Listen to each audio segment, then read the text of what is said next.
কুল্লু নাফসিন যায়িকাতুল মাউত, সমস্ত আত্মা, সমস্ত প্রাণ আল্লাহ তাআলা বলেন মৃত্যুর স্বাদ গ্রহণ করবে, মৃত্যুর স্বাদ গ্রহণ। কুল ইন্নাল মাউতাল্লাযী তাফিরুনা মিনহু ফাইন্নাহু মুলাকীকুম, আল্লাহ তাআলা বলেন হে নবী আপনি বলে দেন ও দুনিয়াবাসী, মৃত্যু থেকে তোমরা যেখানেই পলায়ন করো না কেন, মৃত্যু তোমাদের সাথে সেখানে গিয়েই নিজেই মোলাকাত করবে, সাক্ষাৎ করবে। তুমি ডাকতে হবে না, মৃত্যু নিজেই আসবে, মৃত্যু নিজেই আসবে। আইনামা তাকুনু ইউদরিকুমুল মাউতু ওয়ালাউ কুনতুম ফি বুরুজিন মুশাইয়াদা, আল্লাহ বলে তুমি যদি এমন একটা বিল্ডিং বানাও, ঘর বানাও, যে ঘরটা অনেক উঁচা, যে ঘরটার উপর দিয়া কেউ ভিতরে ঢুকতে পারবে না, যে ঘরটার মধ্যে একটা ছিদ্র নাই, একদম আটকানো, তো এরকম একটা ছিদ্রবিহীন সুউচ্চ ঘরও যদি তুমি বানিয়ে তার ভেতরেও তুমি আশ্রয় নাও, তো ইউদরিকুমুল মাউতু, মৃত্যু তোমার সেখানেই পৌঁছবে, তোমার সেখানেই পৌঁছবে। প্রিয় ভাই আমার, বন্ধু আমার, নওজোয়ান সাথীরা আমার, মৃত্যু এক অনিবার্য বাস্তবতা, চিরন্তন বাস্তবতা, এটা গ্রহণ করতেই হবে। হাসলেও মরতে হবে, কাঁদলেও মরতে হবে, সুখেও মরতে হবে, দুঃখেও মরতে হবে। রাজপ্রাসাদ আর অট্টালিকার মানুষটাও মরে যাবে, জীর্ণ কুটিরে যে লোক থাকে, হ্যাঁ, সেই লোকটাকেও মরতে হবে।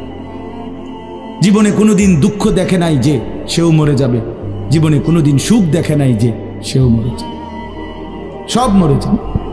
এটাই সত্য, এটাই বাস্তবতা। অতএব মৃত্যু এক অনিবার্য বাস্তবতা, এটা গ্রহণ করতেই হবে।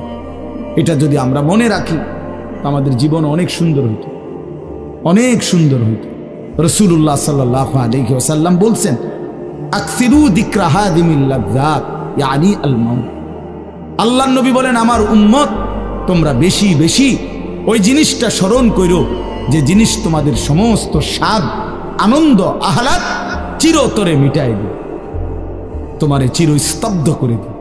জলজ্জান্ত মানুষটা আমাদের সামনে হাঁটতো, চলতো, উঠতো, বসতো, ঘুরতো, ফিরতো, হ্যাঁ, সেই মানুষটা মনে করেন আমার চোখের সামনে নাই, তার লাশ আমার সামনে, আহা সেই লোকটা স্তব্ধ।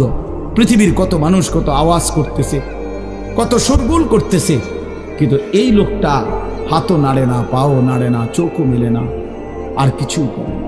এ কি আশ্চর্য বিষয়, চোখের সামনের এই মানুষটা নাই, কি হলো তার? কে তারে থামাই দিল? কে তারে স্তব্ধ করে? এ তো আমার মতো ঘুরতো, ফিরতো, হাঁটতো। আহ, আমার আব্বারে আমি কত দেখছি, একদিন আমার আব্বা চলে গেল। আমার দাদারে আমি কত দেখছি, আমার দাদা একদিন চলে গেল। আমার জ্যাঠারে আমি দেখে আসছি, দোয়া করে আসছি, ফু দিয়ে আসছি। এক সপ্তাহ পরে জ্যাঠা ইন্তেকাল করলেন, আবার এক সপ্তাহ পরে আমি গিয়া জ্যাঠার জানাজা পড়াইছি। এই তো বাস্তবতা। যুবক ভাই তুমিও মনে রাখো, বয়স্ক বাবা আপনিও মনে রাখেন। হাসান বসরি রহমতুল্লাহ আলাই একজন বড় বুজুর্গ ছিলেন। উনি বলতেন, তিনি যখন কোনো যুবককে দেখতেন আর বয়স্ক দেখতেন, তো তিনি যুবকদেরকে বলতেন ইয়া মা'শারাশ শাবাব ইন্না যারআ কাদ তুদরিকুহুল আহাতু ক্বাবলা আন ইয়াবলুগা। তিনি উপদেশ দিতেন, হে যুবকগণ শোনো, সব ফুল, সব ফল, সব গাছ চারা পরিপক্ক পাকা পর্যন্ত পৌঁছায় না, তার আগেই অগণিত ফুল, অগণিত ফল, অগণিত চারা গাছ ঝরে যায়। এটা উনি মনে করাইতেন মৃত্যুর কথা। উনি এটা বুঝাইতেন, যুবক তুমি দেখো একটা আম গাছের মধ্যে যতগুলো মুকুল ধরছে ফুল, সবগুলো আম হয় না।